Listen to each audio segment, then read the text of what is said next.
जय जगन्नाथ ओडिशा। आज जुलाई 10 तारिख गुरुवार। आसंतु नजर पकाइबा आज सारा दिन सबुठ बड़ खबर उपरे। वीडियोटी को निश्चय शेष जाए देखंतु, जहाद्वारा आपण माने आम राज्य तथा देश विदेशर सबुजाक प्रमुख खबर रखिपारे। वीडियोटी भल लगिले छोटिया लाइक टे देबाकू भूलिबेनी। नंबर 1, पंचम अष्टम पिला परीक्षा रे फेल हेले पुनः परीक्षा देबे। आउ नाही सबु श्रेणी रे पास व्यवस्था बदलिला स्कूल परीक्षा नियम। नूतन नियम अनुसार पंचम और अष्टम श्रेणी रे फेल होतिबा छात्र छात्री मानकु पुनः परीक्षा देबाकू सुजोग मिलिबो। स्कूल कर्तृपक्ष एही पुनः परीक्षा 2 मास मध्यरे आयोजन करिवे। जदि छात्र छात्री पुनः परीक्षा रे पास करती तेबे सेमाने उत्तीर्ण हेबे एवं परवर्ती श्रेणी को प्रोत्साहित हेबे। किंतु पुनः परीक्षा रे मध्य फेल हेले सेमाने सही श्रेणी रे ही पढ़िबे। एहा सहित विज्ञप्ति रे स्पष्ट करा जायछि जे प्राथमिक शिक्षा शेष हेबा पर्यंत कौनसी छात्र छात्री को स्कूल बहिष्कार करा जाई पारिबो नाही। नंबर 2, पुणी एक बड़ धरणर प्लेन क्रैश।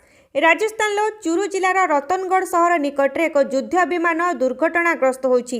भानुदा गाँ निकट एक युद्ध विमान दुर्घटनाग्रस्त होइथिबा जणा पड़िछि। जागुआर लढुआ विमान दुर्घटनाग्रस्त हेबा फଳରେ भारतीय वायुसेनार पायलट समेत 2 जनकर मृत्यु होइछि। पुलिस एवं प्रशासन दल घटनास्थल रे पहुंचिछन्ति। युद्ध विमानटी वायुसेनार बोली कहा जाउछि। गाँ लोके खंड खंड होई एक मृतदेह पाइथिबा दाबी करिछन्ति।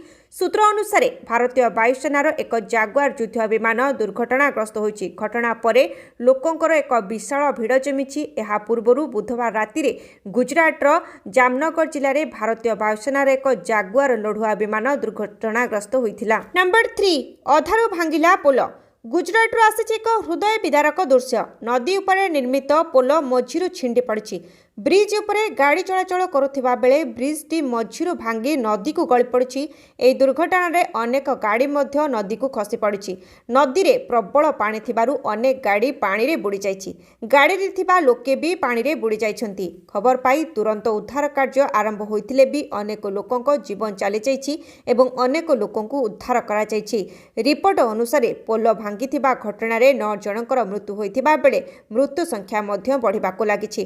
प्राथमिक अवस्था 2 जनकर मृत्यु होइथिबा कुआजाउथिबा बेले 9 जनरे पहुंचिछि मृत्यु संख्या। घटनास्थल रे 10 जन आहत होइछन्ति। नंबर 4, विपद संकेत टपिबनी सुवर्णरेखा। चांदोली डैम जोगु ओडिशा आसुछि पानी।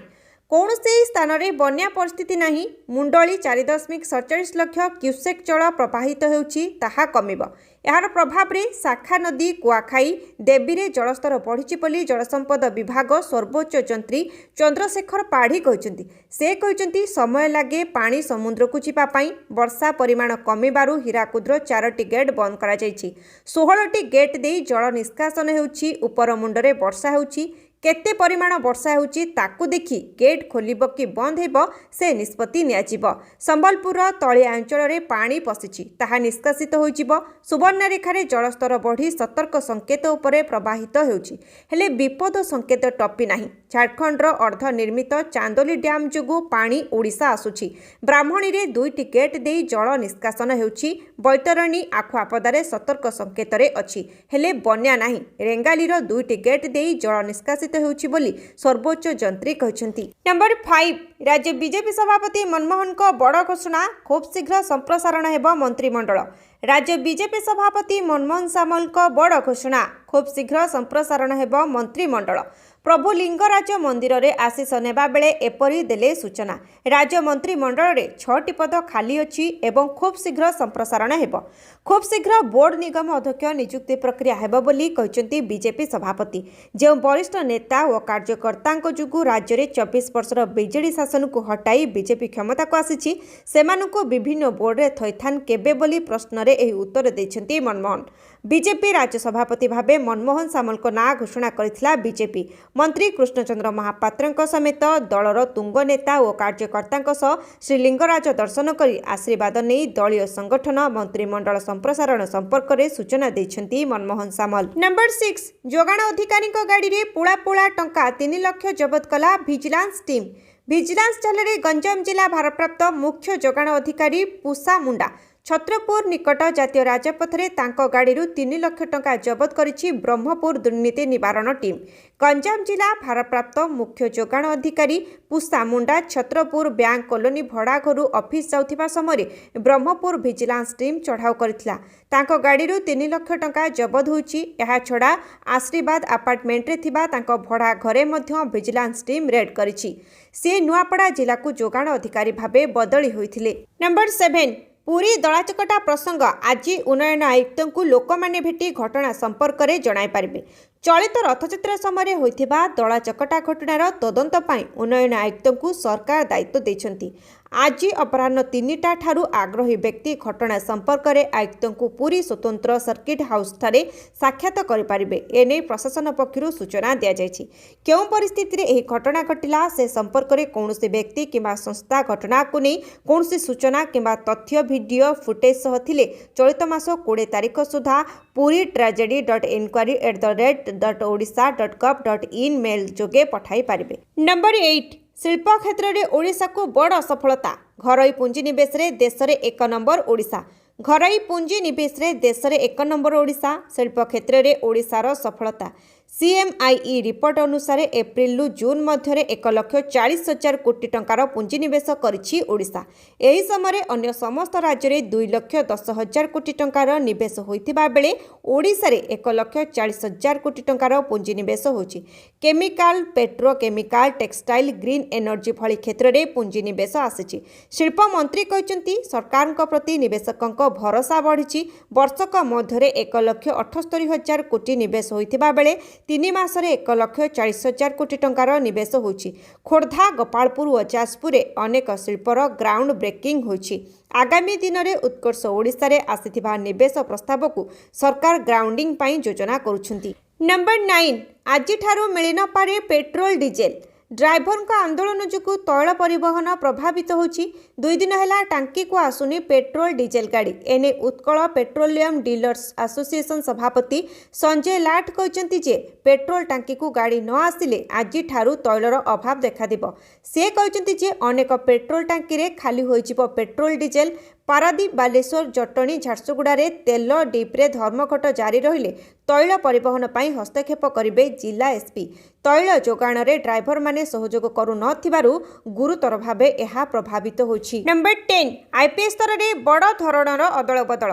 IPS ସ୍ତରରେ ବଡ଼ ଧରଣର ଅଦଳବଦଳ କଲେ ରାଜ୍ୟ ସରକାର। ଗୃହ ବିଭାଗ ତରଫରୁ ଏନେଇ ବିଜ୍ଞପ୍ତି ପ୍ରକାଶ କରାଯିବା ସହିତ IPS ସ୍ତରରେ ଅଦଳ ବଦଳ ନେଇ ସୂଚନା ଦିଆଯାଇଛି। ଏଥିରେ ବରିଷ୍ଠ IPS ଅଫିସର ସଞ୍ଜୀବ ପଣ୍ଡାଙ୍କୁ ADG ନକ୍ସଲ ବିରୋଧୀ ଅପରେସନ ଭାବେ ଦାୟିତ୍ୱ ଦିଆଯାଇଛି। ସେହିପରି ଅଖିଳେଶ୍ୱର ସିଂଙ୍କୁ ସ୍ୱତନ୍ତ୍ର ଗୁଇନ୍ଦା ଶାଖାର DIG ଭାବେ ଦାୟିତ୍ୱ ଦେଇଛନ୍ତି ସରକାର। ଅନ୍ୟପଟେ KV ସିଂଙ୍କୁ ଦକ୍ଷିଣ ପଶ୍ଚିମାଞ୍ଚଳ DIG ଭାବେ ଦାୟିତ୍ୱ ଦିଆଯାଇଛି। IPS ସ୍ତରରେ ଅଦଳ ବଦଳ। ସଞ୍ଜୀବ ପଣ୍ଡା ହେଲେ ନକ୍ସଲ ବିରୋଧୀ ଅପରେସନ ADG। ନମ୍ବର 11 ଆସନ୍ତାକାଲି ଓଡ଼ିଶା ଆସିବେ ରାହୁଲ ଗାନ୍ଧୀ। ଆସନ୍ତାକାଲି କଂଗ୍ରେସର ସମ୍ବିଧାନ ବଞ୍ଚାଅ ସମାବେଶ ଭୁବନେଶ୍ୱର ବରମୁଣ୍ଡା ପଡ଼ିଆରେ ହେବ କଂଗ୍ରେସର ସମାବେଶ। ସୂଚନା ଦେଲେ PCC ସଭାପତି ଭକ୍ତଚରଣ ଦାସ।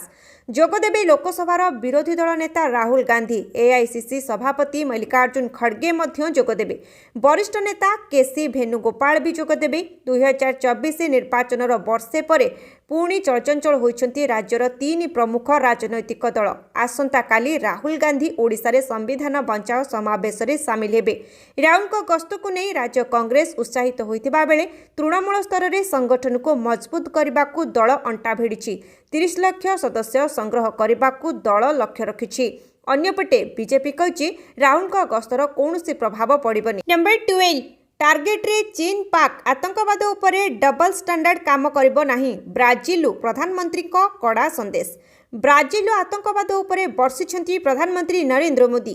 ଆତଙ୍କବାଦ ଓ ତାର ସମର୍ଥନ କରୁଥିବା ଦେଶକୁ ଟାର୍ଗେଟ କରି କଡ଼ା ସନ୍ଦେଶ ଦେଇଛନ୍ତି ପ୍ରଧାନମନ୍ତ୍ରୀ। ଚୀନ ଓ ପାକିସ୍ତାନ ନାମ ନ ନେଇ ଆତଙ୍କବାଦ ଉପରେ ଡବଲ ଷ୍ଟାଣ୍ଡାର୍ଡ ଚାଲିବ ନାହିଁ ବୋଲି କହିଛନ୍ତି PM ମୋଦି। ପାକିସ୍ତାନ ଓ ଏହାର ସର୍ବଦା ସହଯୋଗୀ ଚୀନକୁ ଟାର୍ଗେଟ କରି ଆତଙ୍କବାଦକୁ ନେଇ ପ୍ରଧାନମନ୍ତ୍ରୀ କହିଛନ୍ତି ଭାରତ ଓ ବ୍ରାଜିଲ ଆତଙ୍କବାଦ ଏବଂ ଏହାର ସମର୍ଥନ କରୁଥିବା ଲୋକଙ୍କୁ ବିରୋଧ କରନ୍ତି। ଆତଙ୍କବାଦ ଉପରେ ଦ୍ୱୈତ ମାନଦଣ୍ଡର କୌଣସି ସ୍ଥାନ ନାହିଁ। ଆତଙ୍କବାଦ ବିରୋଧରେ ଆମ ଚିନ୍ତାଧାରା ସମାନ। ଜିରୋ ଟଲରାନ୍ସ ଏବଂ ଡବଲ ଷ୍ଟାଣ୍ଡାର୍ଡ। ଭାରତ ଓ ବ୍ରାଜିଲ ଏହାକୁ ସର୍ବଦା ବିରୋଧ କରନ୍ତି। ନମ୍ବର 13 नवेम्बर 1 रु पुराणा गाड़ीगुड़िक इंधन बंद चिंतार गाड़ी मालिक। दिल्ली सरकार 10 वर्ष अधिक पुराणा डीजेल गाड़ी और 15 वर्ष अधिक पुराणा पेट्रोल गाड़ी उपरे लागुथिबा निषेधादेश उठाइबार किछि दिन परे जारी होइथिबा एक आदेश रे कुआଯାଇଛି जे नवेम्बर 1 तारिख रु एही श्रेणीर गाड़ीगुड़िक इंधन जोगाण कराजिब नाही। एही इंधन निषेधादेश जातीय राजधानी क्षेत्रर 5टी जिला गुरुग्राम, फरीदाबाद, नोएडा, गाजियाबाद और सोनीपत रे मध्य एकाकालीन भावे नवेम्बर 1 रु लागू हेबो। दिल्ली सरकार जुलाई 1 रु जीवन शेष गाड़ीगुड़िक इंधन निषेध निष्पत्ति को समीक्षा करबा पई वायु गुणवत्ता परिचालना आयोग को अनुरोध करबा परे मंगलवार एक बैठक अनुष्ठित होइतिला। एही अनुरोध को विचार को नहीं आयोग निष्पत्ति नेछि जे दिल्ली एनसीआर 6टी सहर रे एकाकालीन भावे नवेम्बर 1 रु इंधन निषेधादेश लागू कराजिबो। नंबर 14 भारत रे तैयारी हेबा भयंकर हाइपरसोनिक मिसाइल शत्रुर निद हजाई देव प्रोजेक्ट विष्णु। सीमारे बढ़ुथिबा चैलेंज मध्य भारत निजर सामरिक शक्ति को आहुरी मजबूत करुछि। भारत क्षेपणास्त्र विकास दिगरे निरंतर कार्य जारी रखिछि। भारतर प्रोजेक्ट विष्णु एवं शत्रुमानक निद हजाइबाको प्रस्तुत हेउछि। प्रतिरक्षा गवेषणा एवं विकास संगठन ही प्रकल्प उपरे द्रुत गति रे काम करुछि। प्रोजेक्ट विष्णु जरिया डीआरडीओ विभिन्न हाइपरसोनिक मिसाइल तैयारी करिबो। विशेषकर दूरगामी क्षेपणास्त्र निर्माण लगी भारत सरकार को यह एक गुप्त योजना। यह क्षेपणास्त्र गुड़िकर गति माक 8 अर्थात घंटा प्रति प्राय 11,000 किलोमीटर हेबो। यह गति हासिल करी भारत, अमेरिका, रूस और चीन भली देश मानक समकक्ष हेबो। नंबर 15 नोबेल शांति पुरस्कार पाई ट्रम्प को मनोनीत कले नेतान्याहू। इस्राएल प्रधानमंत्री बेंजामिन नेतान्याहू अमेरिका राष्ट्रपति डोनाल्ड ट्रम्प को नोबेल शांति पुरस्कार पाई मनोनीत करिसेंती।